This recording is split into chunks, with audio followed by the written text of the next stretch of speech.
pihak yang mahu membawa masuk bahan agro makanan dari luar negara susulan penghapusan permit kelulusan AP berkuat kuasa serta-merta semalam perlu mendapatkan permit import IP bagi tujuan kawalan biosecurity di pintu masuk negara. Kementerian Pertanian dan Industri Asas Tani, MAFI berkata, tindakan itu bagi memastikan kawalan biosecurity dan produk yang diimport adalah bebas daripada penyakit atau perosak serta diperoleh daripada loji yang diiktiraf oleh kerajaan.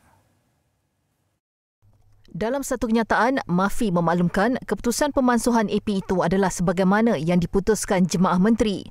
Bahan mentah seperti kubis bulat, kelapa tua biji, ayam termasuk ayam potong dan ayam bulat serta susu cair kini tidak lagi dikenakan permit berkenaan berkuat kuasa serta-merta. Bagaimanapun, AP untuk pengimportan beras masih lagi berkuat kuasa seperti sebelum ini. Dengan pemansuhan AP berkenaan, semua syarikat adalah dibenarkan mengimport semua komoditi agromakanan tetapi tertakluk kepada IP yang dikeluarkan Jabatan Perkhidmatan Kuarantin dan Pemeriksaan Malaysia (MAKIS). Ia berserta dengan syarat yang tertulis dalam permit selaras dengan subsection 11-1 Akta Perkhidmatan Kuarantin dan Pemeriksaan Malaysia 2011 dan juga akta serta peraturan lain yang berkuat kuasa. MAFI akan terus memainkan peranan penting bagi memastikan kelangsungan sektor agromakanan di setiap peringkat rantaian makanan sekaligus membolehkan rakyat mendapatkan bekalan makanan yang mencukupi, selamat dimakan serta berkhasiat. Pada masa yang sama, kebajikan pengeluar makanan tempatan juga akan terus dipelihara. Dengan keputusan yang dibuat itu, MAFI berharap bekalan makanan dan sekuriti makanan negara akan terus kekal terjamin bagi kesejahteraan keluarga Malaysia.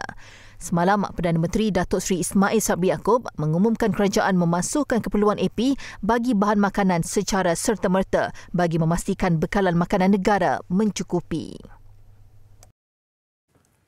Sementara itu, pemansuhan permit import AP makanan akan membantu mengurangkan beban rakyat yang berdepan peningkatan kos bahan makanan sekaligus mengurangkan tekanan inflasi. Ini kerana kenaikan kadar inflasi banyak dipengaruhi harga makanan yang tinggi. Sebenarnya satu keputusan yang wajar pada ketika ini kerana kita tahu bahawa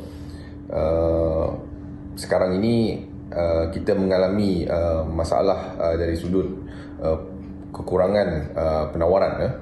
Jadi bagi saya dengan adanya usaha untuk nak membenarkan sesiapa saja untuk nak mengimport bahan-bahan makanan, saya fikir dalam jangka masa terdekat ini ia sedikit sebanyak dapat membantu dari segi mengurangkan tekanan inflasi makanan. Faktor yang menyebabkan peningkatan dalam inflasi makanan ini adalah juga di luar kawalan kita.